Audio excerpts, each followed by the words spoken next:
आगमन हुआ है। नारद जी ने आकर के कहा, बोले कंस,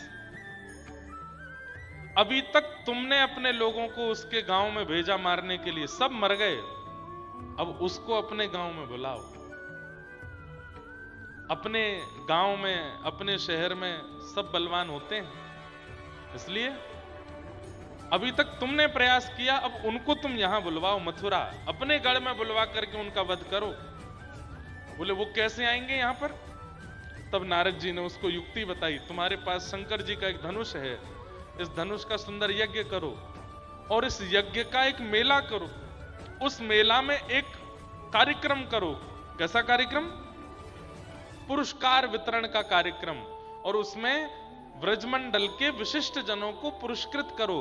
किसानी में जिसने अच्छा कार्य किया उसको पुरस्कार दो, यमुना जी के नाव चालकों में से किसी एक विशिष्ट को पुरस्कार दो, दूध विक्रयकर्ताओं को पुरस्कार दो, व्यापारियों को पुरस्कार दो, और उन्हीं पुरस्कारों की श्रृंखला में दो नाम रखना, कृष्ण और बलराम।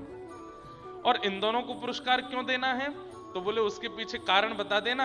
हमने सुना है इन्होंने ब्रज की बड़ी रक्षा की, बड़े बड़े राक्षस मारे, और इंद्र के कोप होने पर गिरिराज पर्वत उठाया, कालिया नाग को भगाया, इसलिए हम इनको पुरस्कार देना चाहते हैं। इससे दो काम होंगे, कृष्ण तुम्हारी नगरी में आ जाएगा, और दूसरा, सबके मन में ऐसी भ्रांति है कि राक्षस तुमने भेजे थे, उन्हीं राक्षसों को मारने वालों को पुरस्कार दोगे तो ये भ्रांति सबके मन से निकल जाएगी कि राक्षस तुमने नहीं भेजे थे, नहीं तो तुम पुरस्कार क्यों दोगे? कंस तो चरणों में गिर गया, जय हो मेरे गुरुजी, आपसे अच्छा तो मेरा कोई सोचता ही नहीं है, इतनी बढ़िया आपने युक्ति बताई। नारद जी बोले, मैं तुम्हारा भला चाहता हूं और मैं सदा चाहता हूं कि तुम ऐसे ही प्रसन्न रहो, बस अब परसों तुम्हारे हाथों उस कृष्ण का वध देखना चाहता हूं। कंस इतना भर दिया, कंस बोला, आप बिल्कुल मेरे गुरुदेव, आप बैठिए, देखना मैं क्या करता हूं। नारद जी महाराज कौन है बंधुओं? जैसे हमारे जीवन के स्क्रिप्ट राइटर ठाकुर जी हैं, ऐसे ठाकुर जी की लीला के स्क्रिप्ट राइटर नारद जी। कब कहां क्या करना है नारद जी डिसाइड कर लेते। यहां कंस को चेता करके सीधे पहुंचे वृंदावन। ठाकुर जी गौचारण कर रहे थे, इतने में ही नारद जी दिखाई दिए दूर, तो सखा और ग्वालाओं को दूर छोड़ करके ठाकुर जी बोले, मैं अभी आऊं, और वन में गए और नारद जी को जाके हृदय से लगा, अरे मेरो नारद आयो, मेरो नारद आयो। नारद जी बोले, भगवान कब जाएंगे आप मथुरा? उस दुष्ट कंस को कब मारेंगे आप? उसका वध कब करेंगे? 11 वर्ष निकल गए आपको आए हुए पृथ्वी पर, कब करेंगे अपनी लीला? ठाकुर जी हंस के बोले, अच्छा मां क्या बोल के आए हो? मां उल्टी पाठ पढ़ा के आए हो यहां के हमसे? अरे वो तो मेरा काम है कि मुझे सब व्यवस्थित करना होता है, पर ये ठीक नहीं है ठाकुर जी।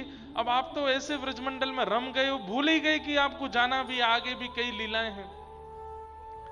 बंधुओं, हमारे व्रज के रसिक जन कहते हैं, ठाकुर जी सच में स्तब्ध होकर बैठ गए और सोचने लगे, गहरी सोच में चले गए। नारद जी बोले, क्या हुआ भगवान? बोले, नारद मैं सच में भूल गयो कि मुकु व्रज से जानो। अरे नारद, मैं अगर व्रज से चलोगो, यशोदा मैया को का हाल होएगो, ये नंद बाबा को का होएगो, ये मधुमंगल श्रीदामा तनसुका मनसुका धनसुका सबरी गैया श्री किशोरी जी राधा रानी, ये सब गोपियां ये मुझसे बहुत प्रेम करें, प्रेम नहीं करें, इनके ये असंख्य हैं और इन असंख्यों का प्राण मैं हूं तो ये जीवित हैं। देख मैं तेरे पास मिलवे एकांत में आया हूं, वहां मधुमंगल श्रीदामा व्याकुल ले रहे होंगे मुख देखे बिना, मैं अगर चलो गए व्रज से तो इनको कहा होएगो? नारद जी महाराज बोले, ठाकुर जी का हाथ पकड़ के, पहले ब्रह्मा को संशय हुआ था कि आप भगवान हो कि नहीं हो, फिर इंद्र को संशय हुआ कि आप भगवान हो कि नहीं हो, आज मुझे भी हो रहा है, आप सच में भगवान ही हो ना? ठाकुर जी के नेत्र सजल हो गए। नारद एक काम नहीं हो सकता? बोले, क्या?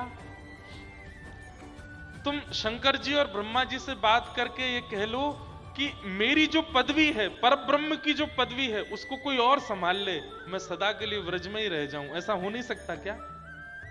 मुझे यहां से नहीं जाना। मुझे इतना प्रेम करते हैं सब ब्रजवासी कि पहली बार परब्रह्म होकर के मुझे मोह का अनुभव हो रहा है। मैं इन ब्रजवासियों को छोड़ नहीं पा रहा। ये मधुमंगल मेरे बिना पानी ना पीवे, श्रीदामा मोह देखे बिना भोजन ना करे, यशोदा मैया मोह देखे बिना दिन नहीं चालू होवे वाको, मैं चलोगे तो ये कैसे रहेंगे? नारद जी कह रहे हैं आप सच में भगवान ही हो ना? ये मोह आपको कैसे हो गया? ये आसक्ति आपको कैसे हो गई? ठाकुर जी बोले, नारद इन ब्रजवासियों के प्रेम बंधन में बंध गया हूं, मैं नहीं खुल पा रहा हूं इससे।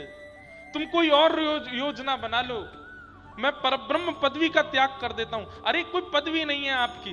नारद जी चिल्लाने लगे, डांटने लगे ठाकुर जी को, पदवी नहीं है आपकी, आपका निर्माण नहीं किया किसने, आपसे सब चलता है, आपसे सब निर्माण हुआ है।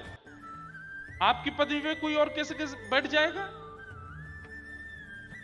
आप परब्रह्म हैं, परमात्मा हैं, सब ब्रह्म हैं, आप परब्रह्म हैं, आप आदि ब्रह्म हैं।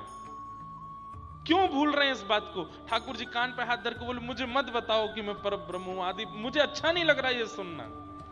मैं यशोदा को लाला हूं, मैं तो नंद जी को लाला हूं, मैं तो श्री किशोरी जी के हृदय को बिहारी हूं, ये सब गोपीन को प्रेमी हूं, गैयान को चरावे वारो हूं, इन ग्वालान को सखा हूं, मुझको यही पता है, याते ज्यादा मुझको मत बताओ।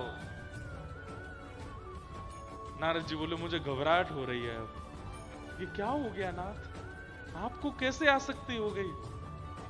ठाकुर जी बोले, ये संसारी प्रेम नहीं है, इन ब्रजवासियों का प्रेम आस्वादन करके देखो नारद, ये ब्रह्म को बांधने की सामर्थ्य रखते हैं, ऐसा प्रेम है इनके पास। तभी नारद जी महाराज ने एक ग्रंथ लिखा, नारद भक्ति सूत्र, और उस नारद भक्ति सूत्र में कहा, बोले प्रेम क्या है, भक्ति क्या है, भाव क्या है? बोले यथा व्रज गोपिका नाम, व्रज की गोपियां बताएंगी वो तो। व्रज सामान्य नहीं है, व्रज साधारण नहीं है, व्रज अद्भुत है।